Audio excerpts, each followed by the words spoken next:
Happiness is something that we are all in pursuit of. There is not one person on this planet that does not desire this beautiful and powerful emotional state.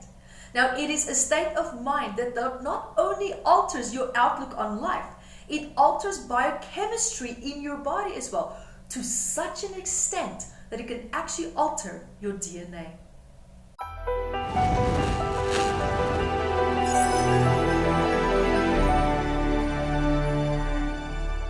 Hi, my name is Evette Rose, founder and author also of Metaphysical Anatomy and founder of Reveal the Woman Within. And welcome to today's topic here, where we're going to be talking about finding your happiness. Or, does your happiness maybe find you when you are finally aligned with it? Now, in this talk today, I'm going to discuss key reasons why you are not able to hold and also maintain a state of happiness. And then I will also discuss steps that you can take to kickstart the process. Now, I am sure that by now that you also have noticed that you can't really find something that maybe has always been right there in front of you. You know, when you're looking for something, you can't find it, but it's always been right there in front of you, right? So in this case now, because it's not the happiness aspect that is actually missing, what is actually missing is the awareness of it and being attuned to it, right? Being attuned to happiness. Now, it's hard to be in alignment with something when you can't feel it, right? Because if you can feel it, then if you can't, then how are you going to recognize it, right? So in this case here with happiness is everywhere. It is everywhere to be seen and to be found. But what if you are not a match to it? Then it's not going to be on your radar. But we are in constant contact with our environment that is alive through our electromagnetic field. And this field in the quantum field, if you want to jump into the bigger picture of it, aligns you with the people and also environmental circumstances now that will be a match to how you feel. Now that's frequency part of the explanation, which now ties in directly with the next mental explanation, which now has a lot to do with the RAS, the reticular activating system. Now, this part of your brain is responsible for filtering in information that is relevant to you, and it also filters out information from your environment that is irrelevant, right? So now I'm sure that you have also noticed that when you are really happy, right, you see the world differently than what you normally would if you are unhappy. It's a really big shift, right? Now, what determines what the RAS filters in and what does it filter out? It is your emotional state of mind, which is now a reflection of your emotional body and also the stress that is being held in that. Now, that means that what you focus on is what the RAS starts to focus on. Now, if you are in emotional pain, then you will be a lot more sensitive and observant to people and circumstances in your environment that would also hold and reflect the same state. And you will now also only see emotional pain in your environment. And your environment will then in turn intensify the emotional pain by aligning itself to your thought and emotional process. Now, your interactions with people will most likely trigger this state, right? It will trigger the state that you are in because you are now in alignment with people who behave in a way towards you that will trigger the emotional upset. Now, people also make such a fuss about positive thinking and becoming in alignment with your desires and so forth. Now, if it was so straightforward, then I guess we would all be living a dream life, right?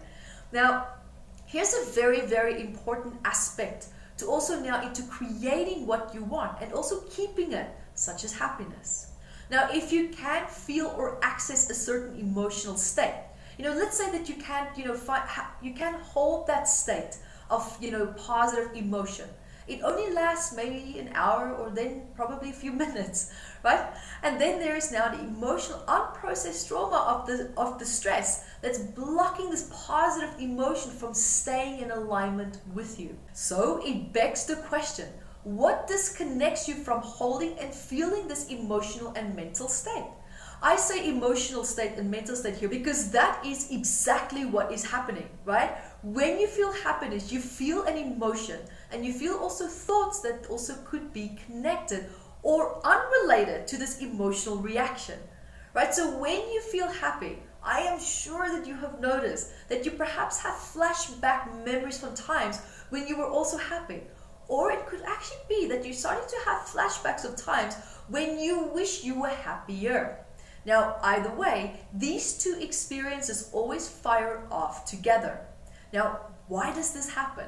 Right? This takes place when you have a certain association with happiness, and that association has now been set off by your environment.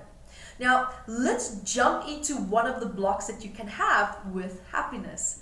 Let's, for example, now say that there was a time in your past, right, when you really truly felt happy, and then something happened that was maybe perhaps traumatic or very stressful at the time. Now, normally this would be, for example, say an incident that you were not able to emotionally heal from as well as you needed to. And the unpleasant, right, the sad memory of this event now remain in your subconscious mind. Now, normally what can also happen here is that your subconscious mind can wire this moment and the emotion of happiness with a negative emotional experience that you had together. So now, in the future, when you think of something that could make you happy, it could also trigger the deep subconscious negative memory that you subconsciously associated with that moment that you felt happy in the past, and then experience the negative event. Right? So now here you have a negative emotional response to feeling happy. Now I'm sure that you can also do the math, right? And you can see what a challenge it can be for your conscious mind to hold the state of happiness when your subconscious mind keeps pulling you back into a negative state. Now that is also why manifesting can be quite a challenge if you miss this one vital step. Now another aspect that stands between you and happiness is that your biological body is actually programmed to think negatively and to also actually be suspicious of everything and everyone. And the reason for this is to actually keep you safe from potential threats. Now it's your body's job to keep you alive. However, having said that, now that you are aware of it, you can also control it. So instead of it now controlling you, by just simply assessing your environment when you feel suspicious, evaluate that is there a genuine threat or not, right? So, because what could be happening is that an old positive memory from your subconscious mind has now been triggered. So being happy also takes courage. Right? It takes courage to really be true to your authentic expression of happiness, right? Especially now when you have people around you that are in some kind of pain. It could be physical pain or it can be emotional pain. Now, when I teach my live events, I always talk about the crayfish syndrome, right? When you put them all together in a warm pot of water, then one of them just tries to climb out. The rest of the crayfish will actually try to pull that one back into the pot, instead of actually climbing over it and getting out of the pot, right? So you see what I'm trying to say here. If one person suffers, everyone suffers together. Now this happens a lot in family dynamics when one parent, for example, is upset and the whole household is now holding their breath, right? No one is allowed to be happy. No one is allowed to even show one sign of happiness. Otherwise, punishment, right? Punishment, some sort of punishment would follow. And then you would be made to feel shameful for feeling a very beautiful and natural emotion such as happiness, while someone else was being unhappy. Now this is also where you subconsciously start to feel responsible for someone else's happiness and also their emotional state. So where does that leave your happiness? Where does that leave you in relationship to your happiness? Let's look at the steps in finding your happiness. Step 1. Very important to remember, you are responsible for your own happiness, and other people are responsible to finding their own happiness, right? So when you try to make them happy, then it's not about them anymore. Listen up. This could now actually be about you and your attachment to seeing them happy, because deep down there is a benefit in you seeing them happy. And that attachment is causing you pain by abandoning your own need for happiness.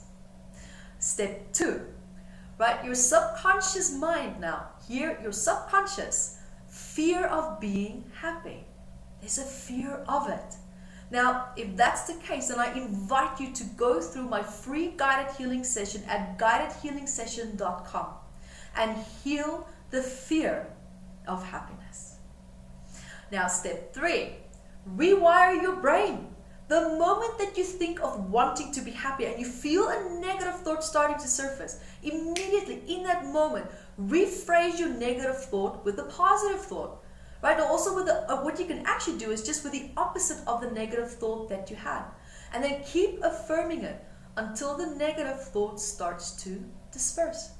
And another hot tip here is go through my healing guided session on YouTube, how to heal a negative thought. And now for step 4, be brave. I repeat, be brave. Not fight for it. Be brave and claim your happiness. It is your birthright. Guys, it's your birthright to be happy. And you can be happy and compassionate. And you don't have to sacrifice your happiness because of someone else's depression or someone else's journey. Because that is not your journey to heal. So, step 5. Talking about journey. Focus on your journey. Bring yourself to the present moment with where you are at in your life right now. And then ask yourself, what do I need to embrace in my life in order to really, truly, finally feel happy? Now, when I talk about embrace, I'm not saying embrace, for example, in the sense of surrendering to, say, negative circumstances that are in your life that's causing you to feel a block in your happiness. What I am saying is, embrace the fact that there's a part of you that cannot change outer circumstances as they are. And that means that you are withdrawing, you are pulling back the attachment that you have of these circumstances needing to be a certain way. And that you're now withdrawing the emotional investment that you had with that. So, embrace certain aspects in your life that is completely out of your control. And finally, claim your happiness. Guys, until next time, thank you for joining me. Be the light that you are. Hi guys, thank you for joining me, and remember to grab your copy of Metaphysical Anatomy on Amazon, 679 medical ailments. And I also wrote about the psychosomatic root causes of that, and I'm spoiling you because I even added key points for you to start looking at important questions that you can ask yourself to start improving your quality of life. And also remember to catch me on Instagram, Evette Rose, 1 with the digit 1, and Metaphysical Anatomy on our Facebook fan page. Bye guys!